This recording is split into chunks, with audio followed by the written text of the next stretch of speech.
Bem-vindas e bem-vindos ao Conexões Legalas. Essa é uma iniciativa da Legalas Aprendizagem e Educação Corporativa para disseminar conhecimentos relevantes e transformadores. Meu nome é Carlos Legal, eu sou diretor e sócio da Legalas. E se você ainda não nos conhece, siga-nos nas redes sociais que estão indicadas na descrição deste vídeo. Esta entrevista faz parte da série Meditação Não é o que você pensa e tem como propósito nos ajudar a ampliar o nosso entendimento sobre este tema tão empolgante pelas perspectivas de praticantes e especialistas de diversas áreas. E o nosso convidado de hoje é uma pessoa muito especial, eu conheço há muito tempo. Eu tive a honra de dividir palco, né, com ele num encontro da ABQV, que é a Associação Brasileira de Qualidade de Vida, e é um grande pioneiro, né? Então, ele é médico obstetra há mais de 38 anos e meditador há mais tempo ainda, segundo ele próprio. E é formado pela Universidade de Brasília e desenvolve pesquisas sobre medicina comportamental e qualidade de vida. É membro fundador do Núcleo de Medicina e Práticas Contemplativas da Unifesp e autor do livro Medicina e Meditação, um médico ensina a meditar. O que me consta, doutor Roberto, é que esse é o primeiro livro sobre meditação escrito por um médico. Depois o senhor vai me dizer, vai me confirmar essa informação, tá? E o doutor Roberto Cardoso, uma honra imensa recebê-lo aqui no Conexões e vamos curtir esse bate-papo aqui contigo. Muito bem-vindo, doutor. Obrigado, Carlos. Muito bom estar aqui com você. Muito bom poder participar de alguma forma dessa sua iniciativa importante. E é um fato mesmo. Eu estou bastante tempo na meditação, depois a gente vai conversar e trocar figurinhas sobre essa história pessoal. E não sei se eu escrevi o primeiro livro médico, que eu saiba sim, mas pode ser que alguém tenha escrito antes de mim. Mas o Pelo meu menos acho que no Brasil é isso mesmo, hein? Eu não sei, sinceramente, se agora me pegou, mas eu vou até dar uma pesquisada nisso depois, você despertou a minha curiosidade. Mas muito bom. Maravilha. Obrigado por estarmos aqui. Eu que agradeço. Doutor Roberto, quando você fala, né, eu vou chamá-lo de você, porque a gente Claro, tem muito claro. respeito por você. Quando você diz assim, né, sou médico há mais de 38 anos e meditador há mais tempo ainda, né? E eu tenho muita curiosidade por saber como é que foi o teu começo com a meditação, quando isso começou e o porquê. Ah, eu fazia artes marciais, né? Eu tive outras profissões, além de ser médico. Uma delas, eu fui professor de taekwondo. Oh, E uau. aí, quando eu estava aprendendo ainda taekwondo, ainda não era ainda um faixa preta naquela época, eu tinha 17 anos, eu conheci numa academia um, um, de um amigo filipino, um monge, um hindu. E aí ele falou que ele ensinava meditação e eu tinha muita curiosidade sobre esse assunto, né? E aí eu comecei a perturbá-lo lá para conversar com ele, para ele me ensinar, e ele me ensinou. Eu achei uma coisa muito legal. Já tinha uma enorme curiosidade sobre o assunto antes, mas nunca tinha tido a oportunidade de aprender. E depois virou uma história que onde eu comecei a visitar muita gente de muitas tradições diferentes para conhecer as técnicas de meditação. Não fiquei tão entendido das tradições, claro que aprendi uma coisa ali, outra ali, mas fui mesmo aprender as técnicas. E depois de 22 anos assim, eu trouxe essa história para a academia e foi o que aconteceu nos últimos 24 anos. Então, temos aí 46 anos de história com a meditação, os 24 últimos anos desses dentro da academia já. Muito bom, muito bom. Roberto, às vezes as pessoas elas têm uma dúvida, né? Porque assim, eu tenho até provocado os outros entrevistados, né? Sobre esse modismo que a meditação ela tem tido um apelo muito grande, né? Tem sido muito divulgado, né? Tem muitas obras sendo publicadas sobre o assunto. E eu acho que é importante a gente esclarecer para as pessoas, né? O que é meditação e o que não é meditação. Sim, a meditação, nós temos uma publicação que é muito citada nesse sentido, ela envolve, na nossa maneira de entender, pelo menos 4 itens muito importantes. Primeiro, existe uma técnica específica, alguém vai te ensinar aquela técnica. Segundo, preferencialmente autoinduzida, existe meditação guiada, tá? Mas nós damos preferências autoinduzidas. E que tem 2 componentes técnicos básicos. Um que nós chamamos de âncora e o outro que nós chamamos de relaxamento da lógica. Âncora, alguma coisa onde vai ficar sua atenção, sua intenção, sua entrega. Toda vez que você se pegar pensando em alguma coisa, você vai voltar para ali. E relaxamento da lógica, que é pretender não julgar, pretender não analisar, pretender não criar expectativas. Esse exercício de loop operacional, se perder em alguma ideia, em um pensamento, pensar no lanchinho que você vai fazer daqui a pouco, voltar para a âncora, repetidamente, esse loop operacional vai gerar um loop neurofisiológico que vai gerar uma alteração neurofisiológica que leva a um estado modificado. Então, existe o estado, existe a técnica, mas nós falamos de técnica, porque se você não aplicar a técnica, você não vai chegar ao estado. Então, é isso que nós entendemos como meditação, uma técnica com essas características que eu descrevi. Legal. E o que não é meditação, então, doutor? Não é meditação imaginar um estado lindo e maravilhoso, não é meditação você fazer uma força muito grande para, para tentar expulsar, lutar contra os pensamentos. Isso acontece naturalmente a partir do loop operacional.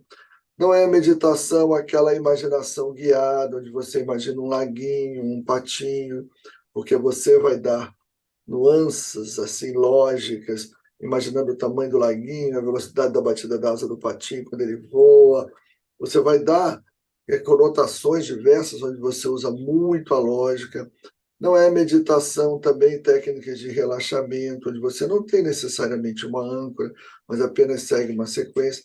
E todas essas técnicas que eu falei não são ruins, elas só são diferentes. Tem diferentes indicações, tem diferentes alterações cerebrais e eletrofisiológicas, são diferentes da meditação. A meditação, para nós, é aquela técnica que eu descrevi, e essa técnica leva a alterações cerebrais específicas e a efeitos desejáveis específicos.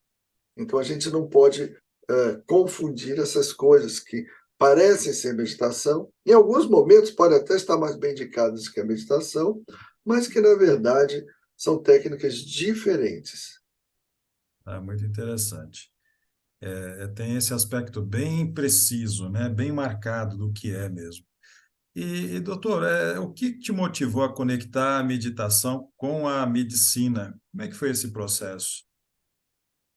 Começou separado, né, Carlos? Eu tenho uma história, eu sou obstetra, fui para a área de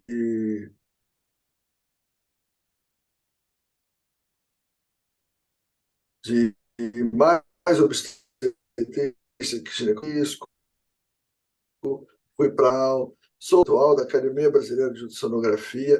Tem uma história e, em paralelo, se desenvolvia uma outra história, que era o meditador, que era o hobby de meditar e conhecer meditação de diferentes tradições. Em 99, depois de 22 anos nesse hobby, quando eu cheguei à Unifesp, um professor chamado José Roberto Leite me chamou para trazer a meditação para dentro da academia. Ele já tinha trazido, já, já estava perto de defender as suas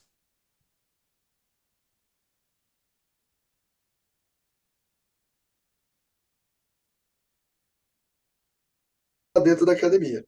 E aí foi natural, a gente juntou, entrou pela área de medicina comportamental, depois se alojou também no núcleo de medicina e práticas integrativas da Unifesp, que é o NUMEP, e assim aconteceu naturalmente. E aí, claro, quando eu fui escrever um livro, o título do livro, originalmente, que é uma coisa curiosa, era Aprendendo a Parar.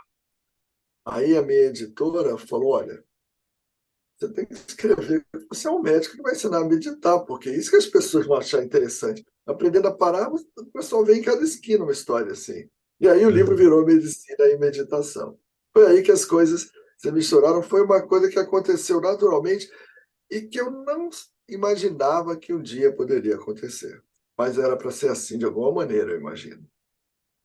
É muito interessante essa sua jornada, porque, como eu te disse, né, eu tenho aqui a minha filha que está estudando medicina e tal, e eu tenho dito muito a ela, né, que muitas vezes a formação de um médico, ele não tem essa formação no sentido da prevenção, da manutenção da saúde, né? É muito voltado, dependendo da área, né, do que o médico vai seguir, com foco no tratamento de uma doença, e isso, claro, tem uma ajuda extraordinária para o paciente, né? Mas de alguns poucos anos para cá, eu penso que a gente tem tido esse viés mais da saúde, né? De preservar, de buscar a saúde, da promoção da saúde, né? E eu acho que a meditação ela traz muito é, é, uma técnica, né? Um procedimento em que isso permite ao paciente, ou à pessoa, ter esse movimento, né? E me parece, eu estudando um pouquinho sobre a tua história, o senhor Sim, fez um doutorado utilizando a meditação para gestantes, não foi isso? foi. Trabalhamos com gestantes. Esse aspecto da patogênese, como você falou, é muito forte na medicina, né? Eu me lembro de eu entrando para a medicina. O que eu pensava? Eu vou aprender a passar remédio para as pessoas pararem de ficar doentes. Isso é natural, assim, era a coisa mais natural, né? Cortou o braço, vem cá que eu costuro, pode ir embora, se cortar de novo, volta aqui que eu costuro.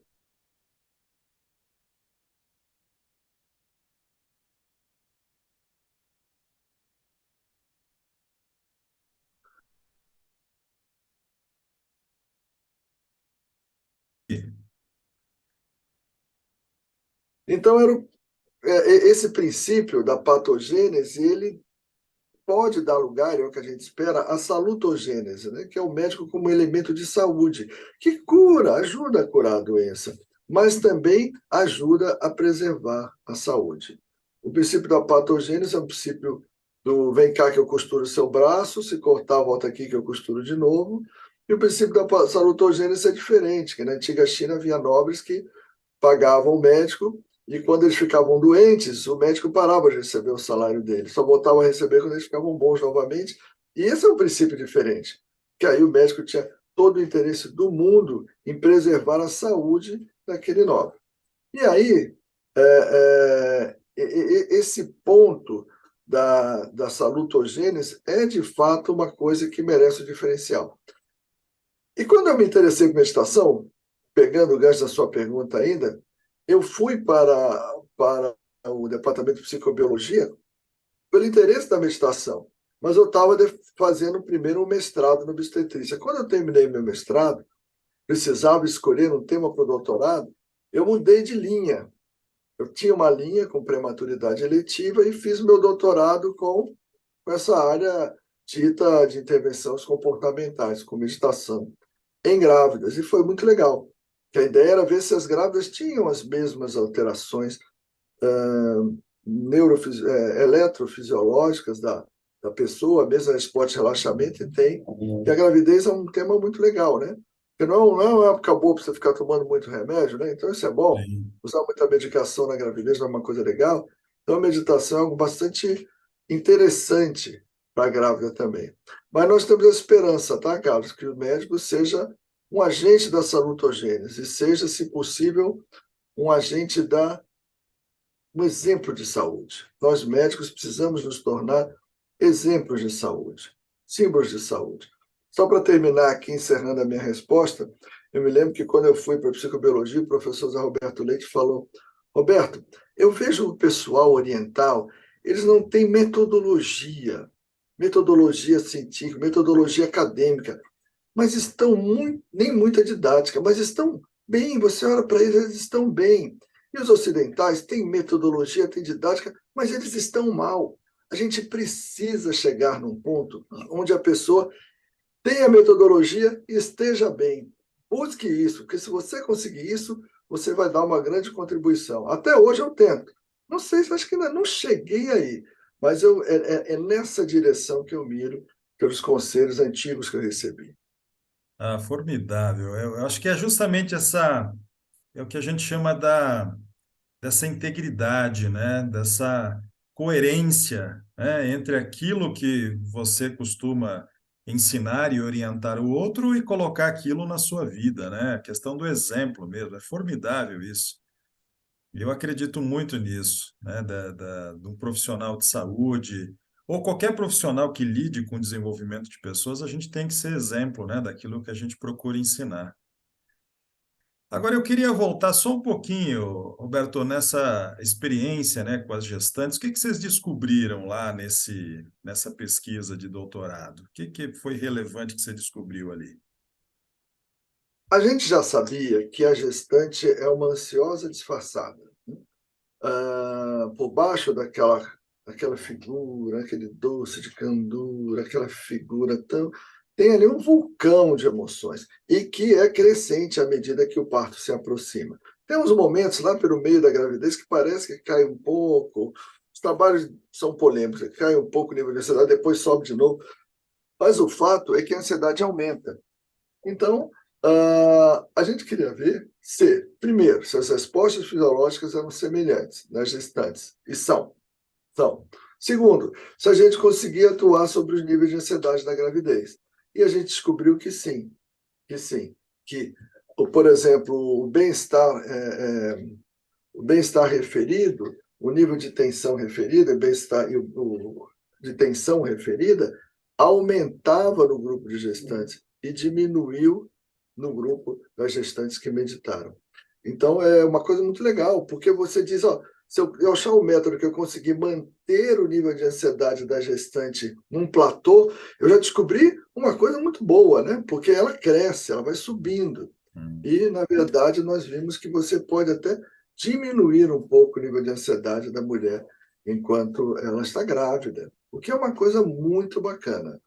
Aí eu falei, olha, eu vou fazer o seguinte, então, a gente precisava definir bem meditação para poder defender a tese.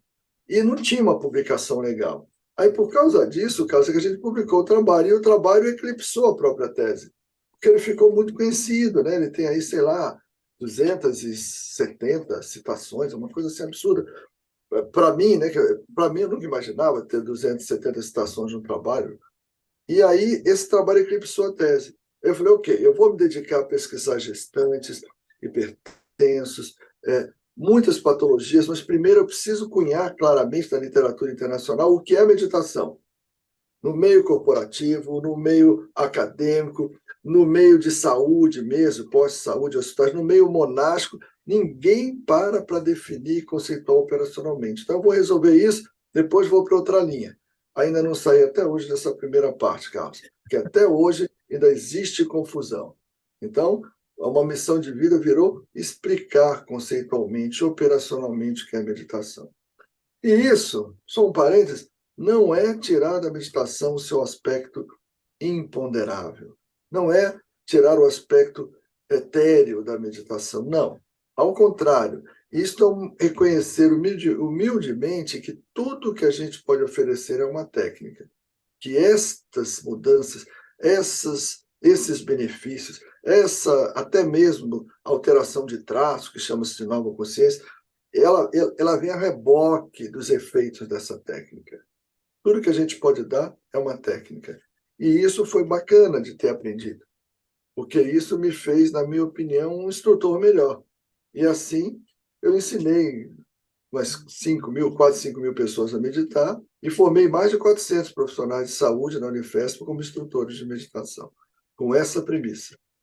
Que maravilha.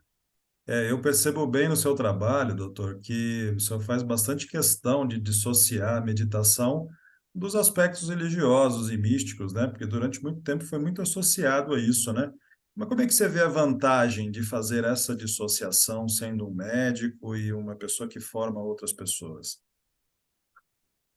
Carlos, não há nenhuma obrigação de você colocar um componente religioso na meditação. Não há também nenhuma proibição de você colocar um componente religioso na meditação. Então, eu não sou contrário à meditação como um instrumento dentro de um contexto místico, filosófico, religioso.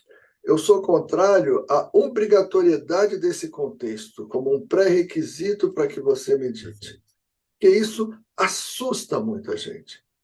Porque se você fala, olha, tem uns monges aí no mosteiro que saem, caminham pela floresta durante 1 hora e voltam para o mosteiro. Aí você chega e fala, olha, eu descobri, por exemplo, né, que essa caminhada de 1 hora no meio da natureza, 1 hora por dia, é extremamente benéfica à saúde. Independente de você ser monge ou não, isso é um benefício. Ah, é proibido então meditar como monge? Não, não é proibido. Só não é obrigatório. E é esse o princípio que a gente defende. Tirar essa obrigatoriedade, porque isso é muito pesado. Eu tenho as minhas crenças, eu tenho percepções. Quem medita há mais de 40 anos hoje, né? 40 e, sei lá, mas há quanto tempo eu medito? 45 anos por aí, alguma coisa assim. Quem medita há 44, 45 anos, muda, muda. E revê algumas coisas, e tem algumas percepções que a meditação inexoravelmente vai trazer. Mas isso é uma percepção que acontece para cada um, pessoa a pessoa. Não é o instrutor que traz. Uma pessoa pode meditar, Carlos, dizendo assim: meditar é encontrar o todo. E o outro pode chegar para você e falar: olha, Carlos, meditar é de se dissolver no nada. E agora? Quem é que está certo? Para onde O eu que você vou, vai né? fazer agora? Você vai sentar lá e vai tentar encontrar o todo ou se dissolver no nada? Não. Você vai fazer a técnica. E aí você vai experienciar o estado. E aí você vai vir e, se quiser, pode escrever esse estado. E provavelmente você já vai escrever de uma outra forma. Você já vai trazer uma nova forma de falar, porque é um estado que está fora da linha da cognição. Hum, Portanto, toda vez que você traz para uma descrição cognitiva, com palavras, você vai fazer de uma forma muito sua e não vai ajudar necessariamente o outro. Pode até motivar, mas o que vai ajudar é ensinar a técnica e monitorar as dificuldades. muito legal. Você falou em mudança, né? Que a pessoa que medita, ela muda. E sendo um praticante aí há mais de 45 anos, né? Qual foi a mudança mais sensível que você percebeu em si mesmo? É bacana isso, né? Na primeira pessoa a gente percebeu o que que a gente mudou, como é que a gente se transformou nessa jornada. Carlos, eu vou responder a pergunta, mas antes um pequeno parênteses. Eu sou a prova viva do que a meditação funciona.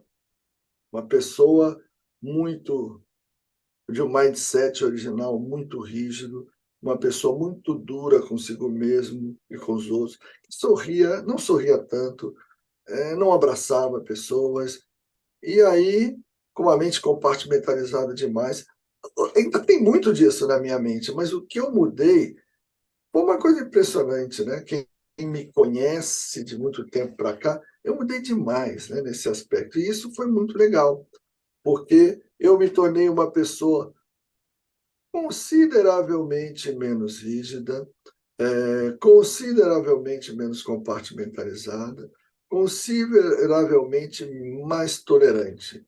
Quem me conhece hoje pode falar: Roberto, você não é um cara meio sério, mas é porque não me conheceu antes.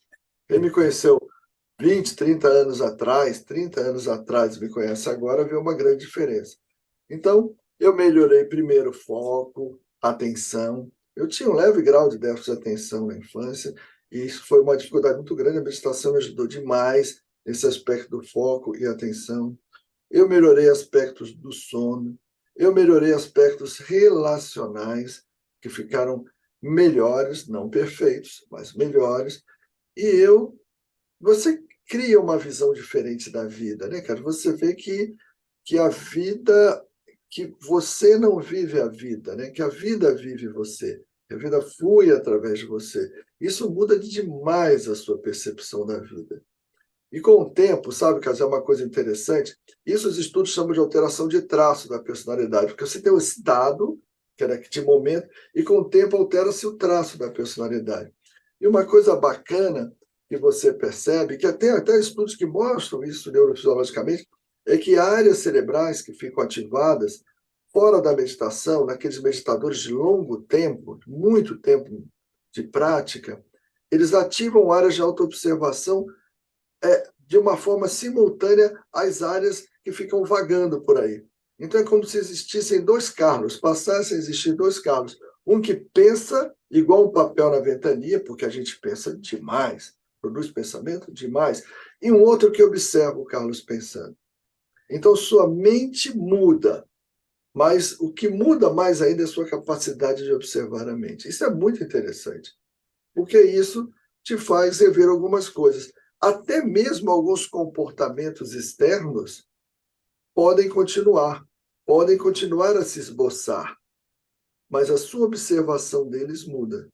E isso relativiza muito esses comportamentos e até mesmo a convicção por esses comportamentos. É muito legal. E quando você muda, a vida começa a mudar também, você começa a ter uma relação com ela mais de cumplicidade, né, e menos de luta. Eu acredito que isso é uma coisa que a meditação traz de uma maneira muito forte. Você não vira santo, você não vira uma pessoa, um zumbi que não se altera com nada, mas você observa seus padrões mentais de uma forma cada vez mais clara e você começa a perceber um fluxo de vida que atravessa você e todos os outros, e isso é muito legal. E se permite ser vivido por esse fluxo. Que história bonita. Eu percebo em mim também, o que o senhor falou, né, desse observador, né, desse Carlos observador, o Roberto observador, é o que os especialistas chamam de metacognição, né? Então, quer dizer, você sai um pouquinho, né, e observa essa dinâmica, né? O que está acontecendo? Isso é formidável, porque como a gente vive uma vida com muitos estímulos cognitivos, né? A gente é muito fácil cair nessa armadilha do piloto automático, do fazer irrefletido, né, da impulsividade, e que muitas vezes nos coloca numa situação ou acaba nos gerando uma determinada consequência que não é exatamente o que a gente deseja, né? Eu até costumo dizer o seguinte, que entre o valor da meditação, é porque no final das contas a meditação é a atenção, é você ter esse estado de presença, né? Então você começa a fazer uma melhor deliberação, a escolher melhor, né? Talvez porque, né, eu tenho muito isso, a gente começa a vislumbrar um pouco melhor quais são os resultados que a gente deseja alcançar. Então, quer dizer, se eu saio agindo de uma forma desordenada, sem reflexão, muitas vezes vai me colocar numa situação que não é exatamente o que eu queria, né? E eu ia te fazer, vou fazer uma pergunta, né? Apesar que você já respondeu uma parte dela, né? Quando traz essa informação de que pessoas que meditam por um longo período na vida, elas têm alterações no campo da personalidade mesmo, né? Não é só um estado alterado de percepção que é momentâneo. Até os estudos científicos têm mostrado, né, que me parece que o córtex neofrontal de meditadores de longa data é mais denso, né? Eu até brinco, né? Eu faço essa brincadeira, né? Que é como se fosse um cérebro mais marombado, né? Com mais condição.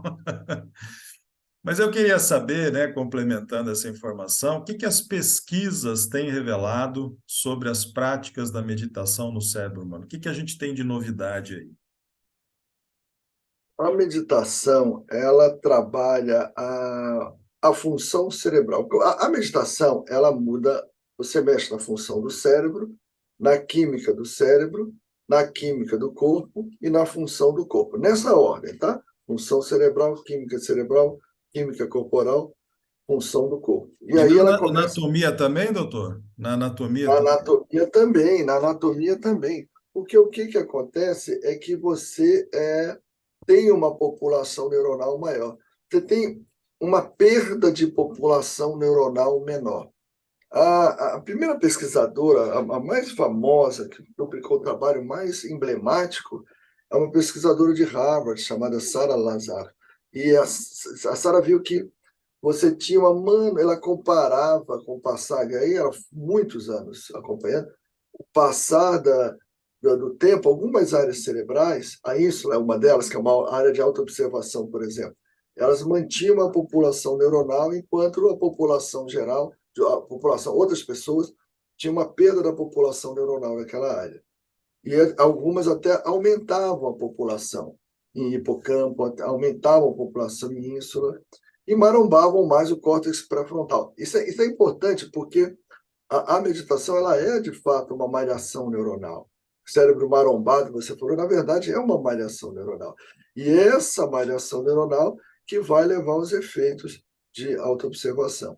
Então, existe, de fato, aí uma mudança em áreas cerebrais, mas existe uma mudança que tem se dado muito valor nos últimos anos, nos últimos 5 anos, 8 anos, principalmente, que é nas conexões. Porque hoje o que se sabe é que as áreas cerebrais elas não funcionam sozinhas, como a gente imaginava. Eu vejo com essa área, eu sinto com a outra. Hoje, na verdade, você vê, mas você ao mesmo tempo vê, sente, interpreta. Então, a qualidade das suas conexões é muito importante. E há primeiro, um aumento das conexões, um aumento das variedades de conexões entre várias áreas. Isso aumenta o seu repertório, né, a sua completude como pessoa. E também algumas conexões bastante interessantes. Por exemplo, você tem uma conexão da região amígdala hipotálamo com pré-frontal que você pode provocar naturalmente. Isso aí normalmente só acontece quando você tem uma reação de alarme, um susto, um perigo, um risco de vida iminente, e você provoca essa conexão com a meditação. E essa conexão fica melhor. Então, as conexões dos meditadores são diferentes. Quando a sua mente está funcionando é, é, é, a esmo, se você escrever tudo que passar na sua cabeça num caderno, no final do dia entregar a alguém, você vai ser internado imediatamente, é muito provável. Então, mas à medida que acontece isso, e nuvens passam, rios correm, pulmões respiram, mente produz pensamentos, a mente produz pensamentos, mas à medida que acontece isso, essas conexões, permitem com que você observe esse funcionamento da mente ao mesmo tempo que ele acontece. Essa é a expectativa que se deve ter na meditação. Sabe, Carlos, não é que você mude a maneira da mente funcionar. Não parar o rio. Aprenda a sentar do lado do rio e observar o rio passando. Ah, mas depois pode mudar? Sim, mas é uma outra história. Que se você pensar nessa história, você não vai conseguir. Você precisa. Tinha um Alan Watts, um escritor sobre o tema que existia antigamente, ele falava: como é que você faz isso? Don't try. Não tente. Se você não tentar, você vai conseguir. Então a meditação tem esse aspecto de você sair disso aí para você observar a mente pensando. Há um grande engano, só mais um parêntese, cara. Há um grande engano. As pessoas acham que essas dimensões de consciência do dia a dia, da mente vagando, que o pessoal chama de default mode. Eu não gosto de chamar esse default mode. Né? Para mim, o modo default do cérebro é o modo consciente e não do cérebro vagando. Mas a literatura cunhou default mode para o cérebro ficar vagando. Mas o default mode, é, é, é, ele pode existir simultaneamente com a metacognição. Isso é o que é interessante. Existe uma ilusão generalizada de que existe a mente funcionando e a metacognição. Ou você está lá ou você está aqui. As duas podem coexistir. Uma pode estar mais em cena, mas você percebe a outra lá. Ou a outra pode tomar a cena enquanto uma repousa, mas ali, também presente. Isso, sim, é o que traz a completude. A coexistência disso aí. Isso, sim, é harmonização. Isso, sim, é uma consciência plena. Quando você consegue conviver com seus vários aspectos simultaneamente. E essa é uma coisa muito legal que a meditação traz. Mas isso que eu falei agora vem depois de um bom tempo, tá? Não é rápido. Ah, legal. E a minha próxima pergunta tem muito a ver com isso, sabe? Porque dentro dessa certa popularização, eu tenho percebido que as pessoas têm ficado satisfeitas com o mínimo possível, né? algo do tipo: faça 5 minutos de meditação por dia e prometem resultados, né? Então, na sua visão, na sua experiência, né, com todo essa quantidade de informações que você tem estudado, para se ter efeito consistente, duradouro com a meditação, como é que a pessoa deveria praticar? Em relação ao tempo mínimo, o tipo de prática, o que que você tem a nos dizer? No mínimo 15, no máximo 20 minutos, no mínimo uma, no máximo duas vezes por dia. Agora eu vou explicar, tá? Ah, a meditação, você se beneficia de dois momentos dela. Um momento de relaxamento, é o fato de você parar, ficar parado, ficar calado, ficar com o corpo ali, respirando tranquilamente. Isso já tem um benefício, mas ainda não é aquele estado modificado de consciência característico da meditação. Esse estado se instala em quem está aprendendo, e quem está aprendendo 3, 6 meses, você está ainda, é um praticante baby ainda, né? Um baby aí na meditação. Quando você ainda é baby, você leva aí 10 minutos, pelo menos, para chegar aí. Então, o que eu falo? Você precisa passar de 10, 12, 14, 15, passe de 10 para experienciar esse estado modificado de consciência. Por que não passar de 20 no começo? Porque você cansa muito, porque é uma maromba, né? Uma Maromba, sim. variação neuronal. Então você cansa muito. Então eu falo, olha, no máximo, no mínimo 15, no máximo 20. Não passe disso. E não passe 2 vezes por dia, porque tem gente que fica compulsivo, meditando demais, e isso pode trazer uns problemas que a gente pode conversar depois. Mas tem correntes institucionais diferentes. Tem a que bota você para meditar logo 30, 40 minutos na base do vai ou racha, mas isso assusta muito, na minha opinião. E tem aquela turma que fala assim: eu vou te ensinar a parar. Então, eu vou te deixar uma semana 1 minuto, uma semana 2 minutos, e assim você vai aceitar parar. E, na minha opinião, isso pode ser feito com outra coisa. Ensine a relaxar, ensine a respirar. Quando você conseguir ficar pelo menos 10 minutos ou mais que isso parado, com essa outra técnica, insira aí a técnica de meditação. Não tente ensinar a parar, ensinar a meditar com 1 minuto, porque a probabilidade dessa pessoa não conseguir é razoavelmente alta. Agora, tem uma coisa pior do que não conseguir meditar, Carlos, é achar que está meditando sem estar. Você começa devagarinho, aí imagina, ai, toda vez que eu medito, eu fecho o olho, eu vejo um campo florido. Isso é muito perigoso, porque a sua mente construiu ali um campo florido, a sua cognição, a sua lógica. Então, não existiu aí aquilo que a gente chama de relaxamento da lógica. Por isso, se eu preciso ensinar a pessoa a parar, porque ela não consegue, eu deixo ela respirando uma semana ou duas até aumentar o tempo, para quando conseguir passar os 10 minutos, ir além disso, aí eu começo com a técnica de meditação. É chato isso, né? Dá um pouco mais de trabalho, mas é assim, não é um fast food. Você precisa ter alguma coisa que você queira fazer por você mesmo. Não é uma pílula, não vem de fora. É algo que você faz com você, um compromisso seu com você mesmo. E esse caminho meditativo requer essa escolha, essa decisão, essa disciplina, porque sem disciplina você não chega lá. Porque é uma disciplina da atenção, tá, cara? As pessoas desprezam muito a atenção, mas a atenção é o nosso primeiro e último predicado. Você começa treinando a atenção, depois a atenção sutiliza e você começa a ter atenção a estados cada vez mais sutis.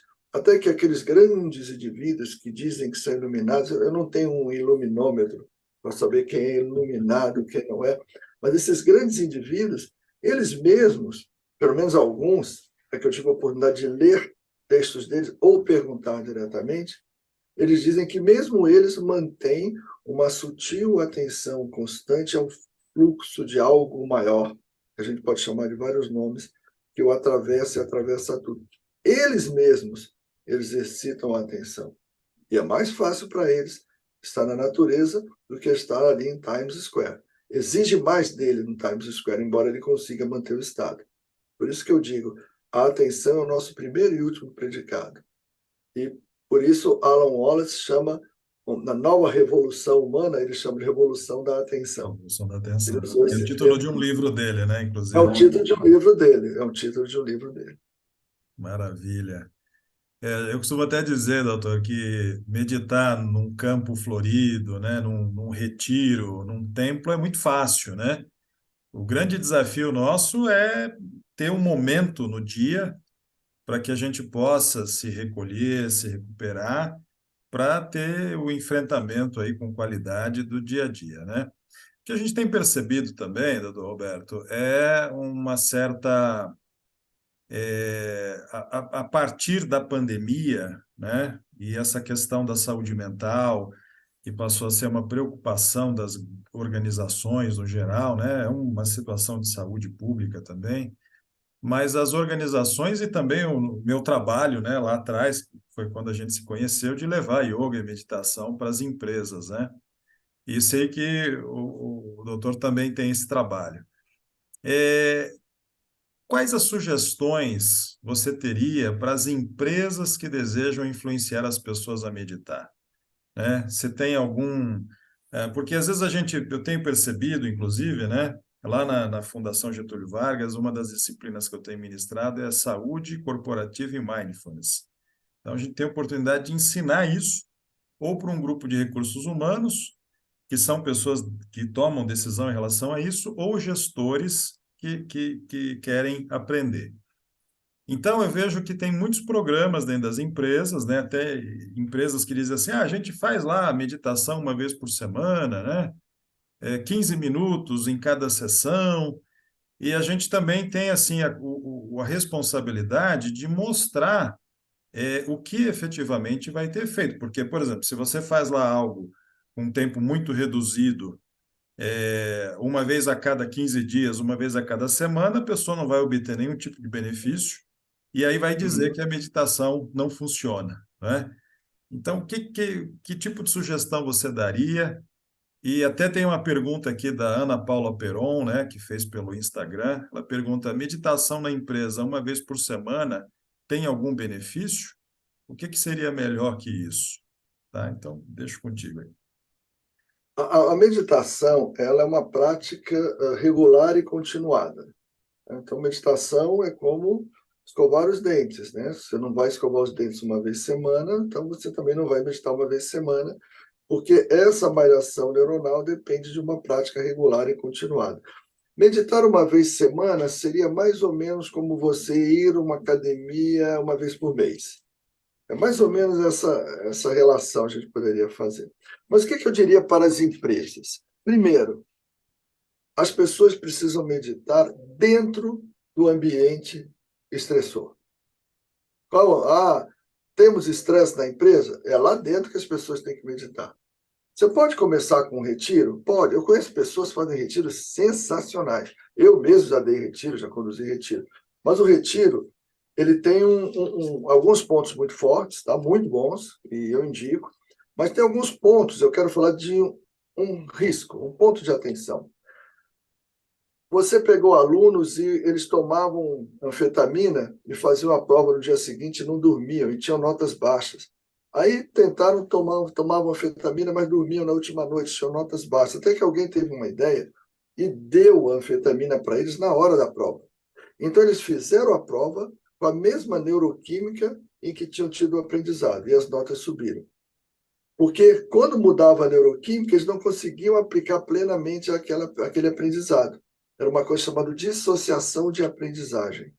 E o que a gente tem? A gente tem em diferentes locais diferentes neuroquímicas. A neuroquímica de um retiro é muito diferente da sua neuroquímica do trabalho. Então, é naquela neuroquímica que você precisa aplicar. Por isso, você tem que levar para dentro, para a realidade da empresa. Muitas empresas falam, eu vou fazer um retiro lindo para o pessoal, depois volta todo mundo e está brigando de novo em uma semana. É uma coisa que não funciona. E uma outra coisa que eu vejo, que eu acredito que é muito importante em empresa, eu apelidei de FCC, fator de crença de cúpula. Você tem que ver em que a cúpula acredita. Se a cúpula não acredita em meditação, mas acredita em respiração, é bem provável que naquela empresa a respiração vai funcionar. E meditação não. É impressionante como se a cúpula chega e fala para você, Carlos, aplica esse negócio aí, esses troços aí, ó. Aplica aí que daí o pessoal acho que vai gostar desse negócio aí. Pode ter uma boa chance de não funcionar. Porque precisa haver uma crença, né? Aí se alguém lá, você vai lá conversar com o CEO, ele falou, ó, meditação eu não acredito não, mas respiração, ó, respiração me ajudou. Aplica a respiração naquela empresa, que é isso que vai funcionar lá. Então, o que eu vejo isso é isso, traga para dentro do ambiente corporativo. Ponto um, que eu aconselho a ver. Segundo, veja no que a cúpula da empresa acredita. O que ela acredita? Né? Você pode instalar a meditação? Posso, mas eles acham isso uma loucura, uma viagem. Você vai ajudar as pessoas, mas talvez você não ajude tanto a empresa. As pessoas você sempre vai ajudar, mas talvez não ajude tanto a empresa. Essa é a minha maneira hoje de ver. Eu acho que levar um programa pronto, né, é, é muito complexo, é muito difícil, porque nem todos os programas se adaptam a todas as empresas. Qual é o bom consultor nesse aspecto, na minha opinião? É aquele consultor que faz uma leitura de ambiente, faz uma leitura da empresa e aplica a técnica mais adequada. Agora, uma prática como a meditação disseminada numa empresa transforma. Transforma porque não só as pessoas vão experienciar todos os benefícios que a gente fala para a meditação, como vão associar isso à empresa, ao ambiente da empresa. Isso é legal. Você aprender que a vida tem vários aspectos que podem ser vividos. Alguns mais fáceis, outros mais difíceis, mas todos fazem parte de uma grande coisa chamada vida. E isso também existe na empresa. Existem aspectos muito legais que podem ser vividos na empresa. E quando um desses aspectos é a prática meditativa, isso sim é transformacional. Muito bom. Minha última pergunta, doutor. Qual é a tua prática? O que que o senhor faz diariamente? Se puder compartilhar com a gente um pouquinho, porque isso pode ser muito inspirador. Eu hoje vou falar de como eu cheguei aqui, tá? Eu hoje entendo a meditação, como eu trouxe muitas técnicas de muitas tradições, hoje o curso nosso que forma facilitadores da Unifesp trabalha com várias técnicas. O pessoal pergunta, mas seu curso é de quê? Seu curso é de Vipassana? Seu curso é de Mindfulness? Seu curso é de Transcendental? Não, eu tenho técnicas de várias correntes. E os nossos instrutores aprendem técnicas de várias correntes. E aí depois a gente faz uma coisa, sugere uma coisa chamada progressiva sutilização da âncora, em que você começa com âncoras mais robustas, onde você aplica o loop e tem certeza se está na âncora ou não, porque a sua âncora é um elefante ali, metaforicamente falando, um elefante na sua frente, e depois você vai para âncoras mais sutis. Então você atravessa uma sala Matrix, lembra do filme Matrix? Você não Sim. sabe o que é real e o que não é real. Aí você atravessa uma sala Matrix, você vai começar agarrado numa corda do navio para saber que está indo na direção da saída. Depois você vai pegar uma corda normal, depois um barbante, depois dois dedos num fio de costurar, depois a ponta do dedo mínimo numa teia de aranha, e aí sim. Então, o que que eu falo? Que você tem que ir de âncoras robustas para âncoras sutis. Porque se você começar a botar o dedinho na teia de aranha, daqui a pouco você está perdido no meio, achando que está na direção certa sem estar. Responder agora a sua pergunta, hoje eu utilizo uma técnica muito sutil. Hoje, simplesmente, eu respiro, me vejo, metaforicamente falando, né? Olho a minha mente de fora, eu estou usando uma metáfora aqui, viu, pessoal que está nos ouvindo? Olho a minha mente de fora e já percebo aquele estado, aquele espaço de silêncio que eu aprendi a conhecer enquanto a mente trabalha. Ainda sou envolvido por correntes de pensamento até hoje? Sim. Você pode meditar o tempo que meditar. O vento vai bater na vela do seu barco, vai dar uma mexida nele, você vai ter que regular várias vezes. O vento bate do outro lado, você viaja, está pensando no lanchinho, opa, está pensando naquela conta que você ia pagar, esqueceu, opa, tá. Isso é normal, mas você aprende cada vez a voltar mais rápido, cada vez a perceber depressa que o barco está oscilando cada vez mais cedo. Então, hoje, simplesmente eu observo, vou para esse espaço e desse espaço mantenho a minha familiaridade com ele e busco observar a mente. Daqui a pouco sou envolvido numa sequência de pensamento e volto repetidamente, e assim eu permaneço naquele espaço. Não aconselho essa técnica para quem está começando. Ela é frequentemente ineficaz para quem não tem exercício de ângulo. É como entrar na sala Matrix querendo colocar a unha do dedo mindinho na teia de aranha e achar que vai atravessar sem se distrair. Ou fazer um exercício muito intenso na academia que você não está preparado para aquilo e vai Sim, assustar, né? E não vai sim. perceber o benefício. É um exercício que exige muita força e muito equilíbrio ao mesmo tempo. Não é para você fazer no primeiro dia, né? Você pode se assustar e se machucar até. É verdade. Doutor Roberto, imensa honra te reencontrar, ter esse bate-papo tão gostoso, tão esclarecedor, e agradeço a sua presença, tá? Ficaríamos aqui talvez algumas boas horas conversando, e muito obrigado, viu? Pelo seu conhecimento, sua sabedoria. Obrigado, obrigado a você, Carlos. Parabéns mais uma vez pelo seu trabalho. Mantenha-se firme. Seu trabalho é muito importante para as pessoas. O mundo muda quando as pessoas mudam, e muita gente está querendo mudar isso, mudar aquilo outro, mas as pessoas esquecem de olhar para dentro, tá? Existe muitas coisas que a gente pode mudar fora, mas a mudança interna é que precisa preceder tudo. E existe também muita coisa linda nas redes sociais, né? Eu tenho tenho dois posts que eu falo que acho que tem tudo a ver com o que a gente conversou hoje. Um, um post que eu coloco de vez em quando nos stories é assim: pratique o que você posta. Essa é a primeira coisa. A gente conversou sobre isso. Pois é. Acho que antes de a gente começar a falar aqui, pratique o que você posta. E a segunda coisa que eu acredito que é importante também é a gente poder conhecer essa vida que nos atravessa de uma maneira natural. Conviver com tudo que a gente acha que é o mundo, junto com tudo que a gente acha que não é o mundo. E depois ter prazerosamente a dificuldade de separar essas coisas.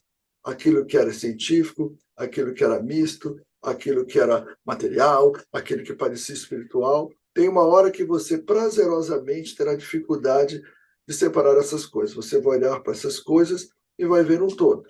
Assim como a onda, que um dia percebe que é o oceano também, e vê tudo em todas as ondas, você também pode ser um dia beneficiado com essa percepção. Mas para isso, técnica, prática regular e continuada, disciplina, um pouquinho de esforço, e todo mundo pode ter esse equilíbrio, porque equilíbrio é um direito de vida, um direito de nascença, algo totalmente fisiológico, natural. Obrigado, um grande prazer, Carlos, ter estado aqui com você. Prazer é todo meu. Muito obrigado a quem nos acompanha e um grande abraço aí, muita saúde a todos. Até mais.